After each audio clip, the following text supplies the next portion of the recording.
Assalamualaikum warahmatullahi wabarakatuh. Bagaimana kabarnya hari ini anak-anakku? Mudah-mudahan kalian selalu dalam lindungan Allah Subhanahu wa taala dan tetap semangat. Jangan lupa ya, kebiasaan yang sudah kita laksanakan, selalu cuci tangan, kemudian jaga jarak, juga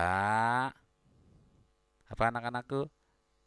Iya, jangan lupa kalian tetap memakai masker. Oke, anak-anakku, mudah-mudahan hari ini hari yang membawa kita kepada tercapainya tujuan kita, yaitu mencari ilmu. Ya, untuk hari ini kita kepada pembelajaran tematik, tema 2 subtema 3. Hari ini kita akan langsung dua pembelajaran, yaitu pembelajaran 2 dan 3. Selamat belajar ya, simak baik-baik materinya ya. Tetap semangat. Yuk kita belajar. Simak materinya dengan baik.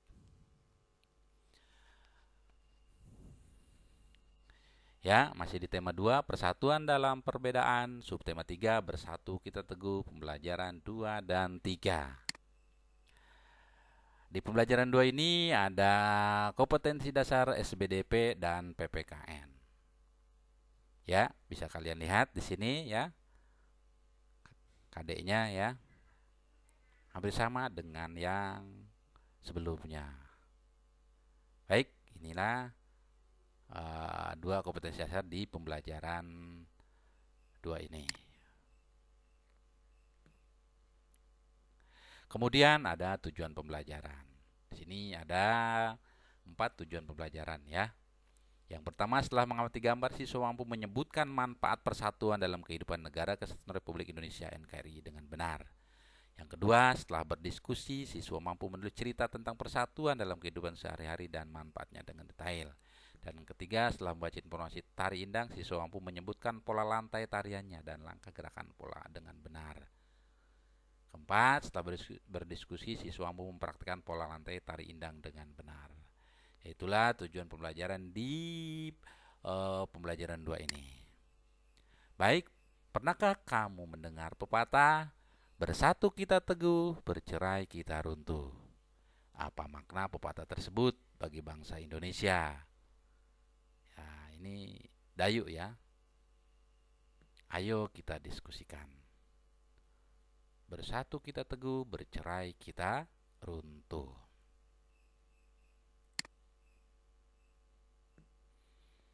Amati gambar berikut. Ini ada 6 orang siswa dan siswi ya, 3 orang siswi, 3 orang siswa. Mereka bersatu. Ya, Bapak contohkan di sini tentang persatuan. Kalau kalian misalkan punya tugas menyapu dengan satu lidi. Halaman kalian disatu dengan satu lidi, kira-kira kesulitan apa tidak? Ya, tentu sulit ya. Nah, berikutnya kalian menyapu halaman dengan seikat sapu lidi. Sapu lidinya diikat ya. Banyak lidinya.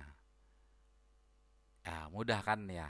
Nah, itulah contoh bersatu dengan tidak bersatu ya. Oke, udah kalian perhatikan gambarnya?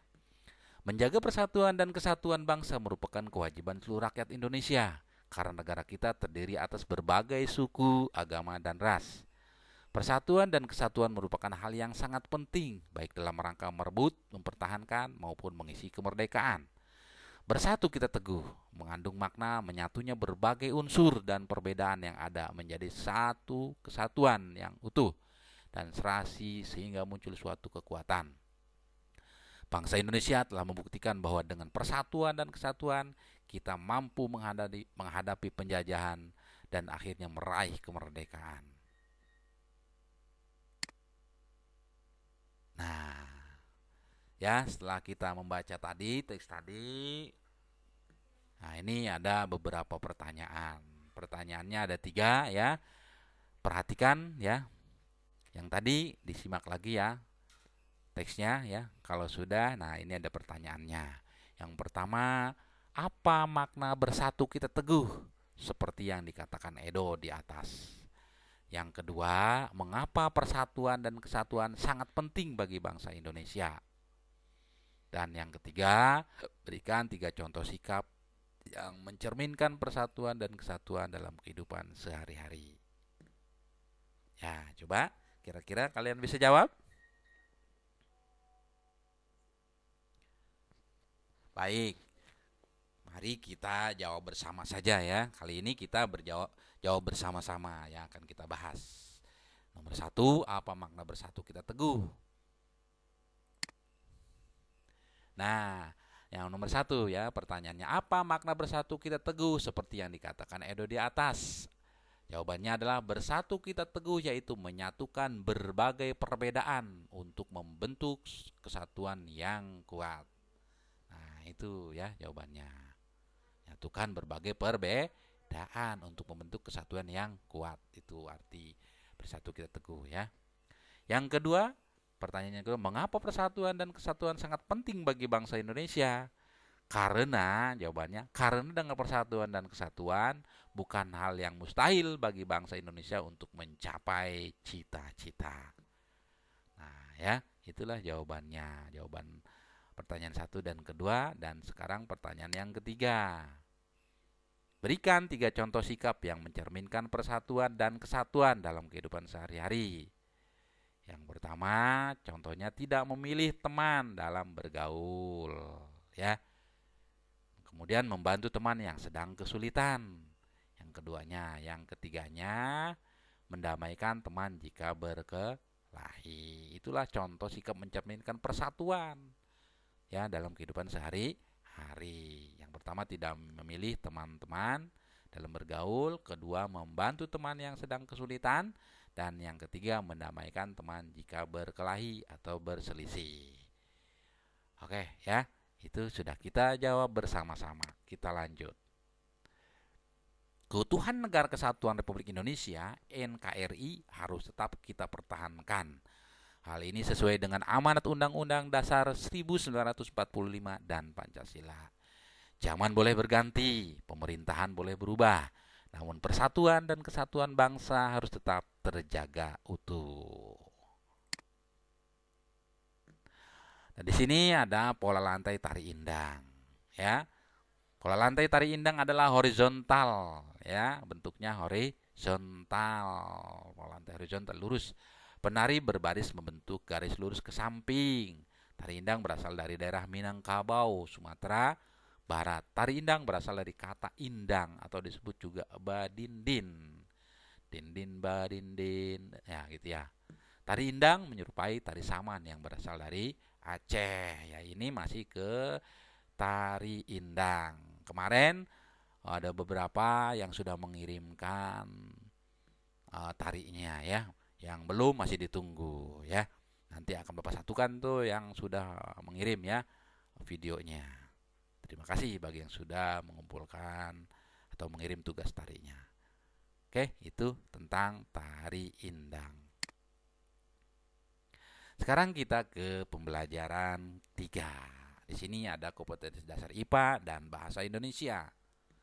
IPA KD-nya menganalisis cara makhluk hidup menyesuaikan diri dengan lingkungan. Kemudian menyajikan karya tentang cara makhluk hidup menyesuaikan diri dengan lingkungannya sebagai hasil penelusuran berbagai sumber. Dan di sini ada bahasa Indonesia. Ya. Sama dengan yang kemarin masih ada kata apa, di mana, ya, kapan, siapa, mengapa, dan bagaimana tentang kalimat tanya. Baik, itu KD-nya. Kemudian tujuan pembelajarannya di sini ada 4. Setelah berdiskusi, siswa mampu menyebutkan cara melestarikan tumbuhan dan hewan dengan tepat. 2. Setelah berdiskusi, siswa mampu membuat poster tentang cara melestarikan tumbuhan dan hewan dengan tepat. 3. Setelah membaca teks tentang sang saka merah putih, siswa mampu menyebutkan informasi penting menggunakan aspek apa, di mana, kapan, siapa, mengapa, dan bagaimana pada peta pikiran dengan tepat.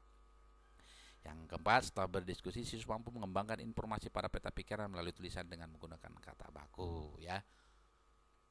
Oke, untuk diskusi silakan kalian berdiskusi dengan orang tuanya atau keluarganya ya, untuk menemani kalian belajar. Itu tujuan pelajarannya. Hidup rukun dalam perbedaan merupakan landasan terciptanya persatuan dan kesatuan bangsa. Nah, ayo mencoba. Tuhan menganugerahkan kita beragam tanaman dan hewan agar kita bisa memanfaatkannya. Namun, pemanfaatan tumbuhan dan hewan tidak diiringi oleh sikap yang bijak sehingga banyak terjadi ketidakseimbangan. Sebagai warga negara yang baik, kita perlu bersatu melestarikan hewan dan tumbuhan agar manusia dapat hidup sejahtera. Pilihlah satu tumbuhan atau hewan yang menurutmu perlu dilestarikan. Buatlah poster untuk mengajak seluruh warga sekolah tergerak hatinya untuk melestarikan tumbuhan atau hewan. Kamu bisa mempelajari poster di samping. Postermu harus memuat satu jenis tumbuhan atau hewan dengan habitat dan manfaatnya. Jangan lupa kalimat ajakan serta gambar yang menarik dan jelas. Ya, ini di sini ada sebuah poster nih ya. Tanam pohon di bumi untuk masa depan kami. Tuh. Ya, di sini menggambarkan ini bumi ya. Ada mobil, ada gedung-gedung, ada industri ya. Nah, ini juga ada pohon-pohon. Jadi harus seimbang ya. Apa yang ada di bumi ini. Tanam pohon ya, di sini ajakannya yaitu menanam pohon untuk masa depan kami. Ya, kalian tugasnya membuat poster. Mau tumbuhan atau mau hewan, silahkan ya. Satu poster saja. Nanti hasilnya dikirim ke WA Pak Oji. Jangan lupa yang namanya poster ada kalimat ajakan ya. Ada kalimat ajakan. Ayo, ya, harus seperti itu ya. Ayo, silahkan ya. Mari. Nah, itu namanya persuasif ya, kalimat ajakan. Oke, sudah kalian perhatikan. Ya, nanti tugasnya membuat poster mau hewan atau tumbuhan. Lanjut. Ayo membaca. Persatuan dapat membawa kebaikan, begitu pula dalam belajar. Kamu akan bekerja sama dengan temanmu agar tulisanmu dapat lebih baik. Bacalah teks berikut. Sang saka merah putih merupakan sebutan bagi bendera nasional Indonesia. Warna merah putih memiliki makna merah berarti berani dan putih berarti suci. Merah melambangkan tubuh manusia, sedangkan putih melambangkan jiwa manusia. Keduanya sangat penting dan saling melengkapi. Oke, sudah dibaca ya. Lanjut.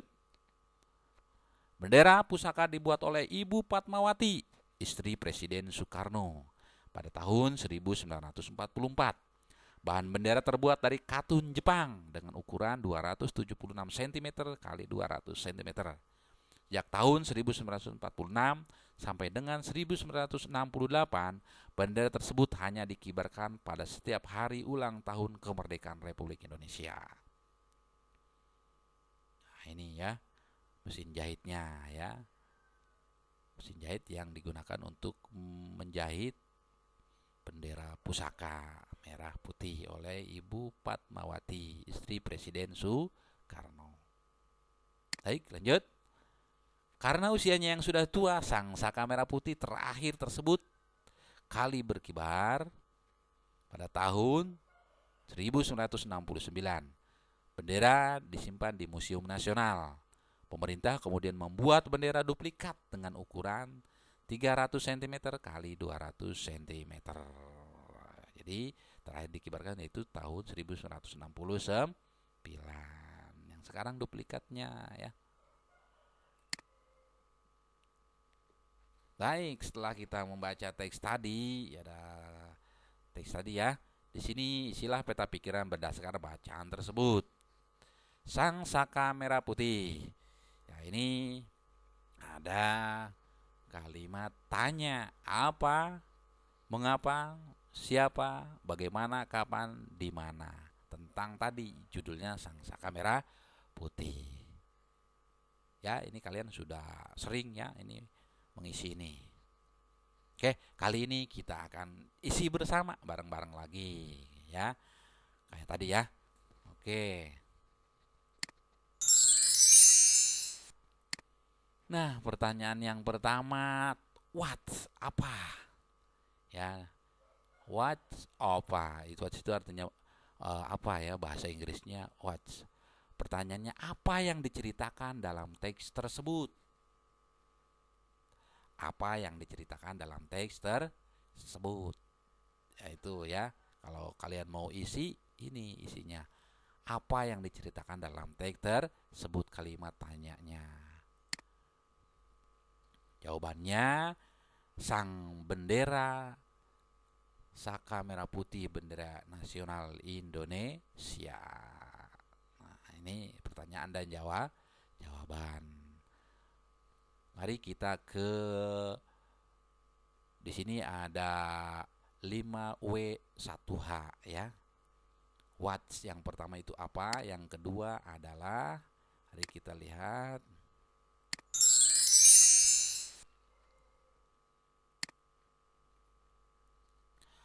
Who ya, siapa? Kalau tadi apa, sekarang who. W yang kedua who itu siapa ya. Pertanyaannya, siapakah yang membuat bendera merah putih pertama kalinya? Ya, kalian sudah bisa jawab? Siapa yang membuat bendera merah putih pertama kalinya? Ya, betul, yaitu Ibu Fatmawati, istri Presiden Soekarno. Who itu adalah kalimat tanya. Ya, nanti kita akan bahas. Sekarang kita ke W yang ketiga.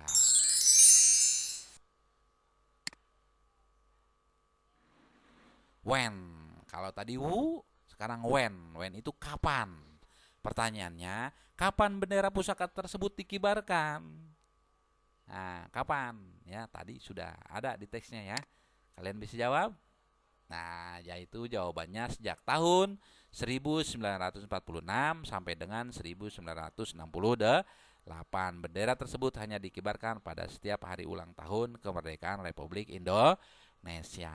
When, ya ini W yang ketiga, kapan ya, menanyakan tentang waktu ini ya. Kemudian W yang keempat.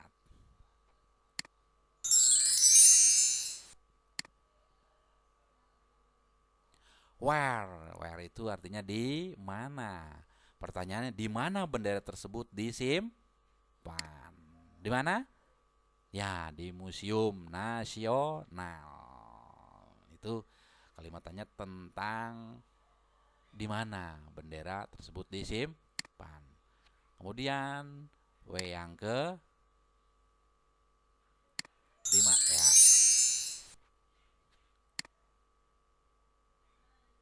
Why? Kenapa? Ini kalimat atau pertanyaan tentang kenapa. Kenapa bendera merah putih tersebut berhenti dikibarkan? Nah, kalian tahu tadi jawabannya ya di teks tadi. Kenapa bendera merah putih tersebut berhenti dikibarkan? Jawabannya karena usianya yang sudah tua. Oke ya. Kita lanjut ke kalimat tanya berikutnya, yaitu how. Tadi 5W 1H ya, yang 1H-nya itu how, bagaimana. Pertanyaannya, bagaimana bendera merah putih tersebut dibuat lagi oleh pemerintah? Jawabannya kalian sudah tahu. Jawabannya, pemerintah kemudian membuat bendera duplikat dengan ukuran 300 cm kali 200 cm ya. Jadi ada 5W1H ya. What ya, yang pertama. Kemudian ada when, where ya.